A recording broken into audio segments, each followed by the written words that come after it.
প্রকাশ্য দিবালোকে নৌকা মার্কায় ভোট চাওয়া এক ব্যক্তিকে কুমিল্লা উত্তর জেলা বিএনপির যুগ্ম আহ্বায়ক করা হয়েছে বলে অভিযোগ উঠেছে।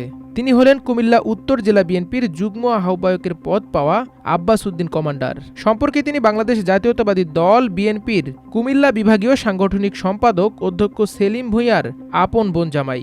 গত ১৬ বছর তিনি আওয়ামী লীগের হয়ে কাজ করেছেন। তবে ৫ আগস্টের পর আব্বাস কমান্ডার ভোল পাল্টিয়ে বিএনপির পদ বাগিয়ে নিয়েছেন।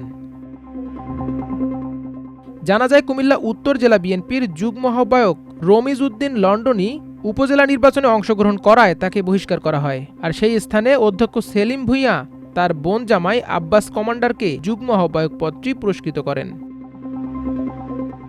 স্থানীয় সূত্রে জানা যায়, উপজেলা বিএনপির যুগ্ম আহ্বায়ক কুসুম ভূঁইয়া অধ্যক্ষ সেলিম ভূঁইয়ার ছোট ভাই। তার সাথে আওয়ামী সন্ত্রাসী বাহিনীর সম্পর্ক রয়েছে। তিনি গত উপজেলা পরিষদ নির্বাচনে আওয়ামী প্রার্থী তাজুল ইসলামের পক্ষে কাজ করায় তাকে দল থেকে বহিষ্কার করা হয়।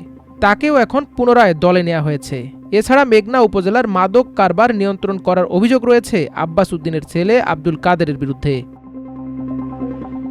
জানা যায়, আব্বাস কমান্ডার চাঁদাবাজি ও টেন্ডারবাজির সাথে জড়িত। গত ১৭ বছর দলের সাথে ছিলেন না। নির্বাচনে ভোট চেয়েছেন নৌকা মার্কার পক্ষে, এমন অনেক ছবি সবার কাছে আছে। তবে এখন মেঘনা উপজেলার সব সিন্ডিকেটের প্রধান আব্বাস কমান্ডার। তার কথা ছাড়া মেঘনা উপজেলায় কোনো কাজকর্মই হয় না। আর তার বিরুদ্ধে কেউ কিছু বললে তাকে দল থেকে বহিষ্কার করার পায়তারা করেন অধ্যক্ষ সেলিম ভূঁইয়া।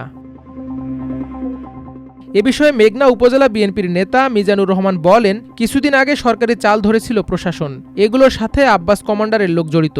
সেলিম ভূঁইয়া তার বোনকে বানিয়েছেন উপজেলা মহিলা দলের সাধারণ সম্পাদক, আরেক বোন মহিলা দলের উপদেষ্টা। ১৬ বছর আব্বাস কমান্ডার বিএনপির কোনো পদে ছিলেন না। তিনি আওয়ামী লীগের কাছ থেকে সুযোগ সুবিধা নিয়ে তাদের সাথেই রাজনীতি করেছেন।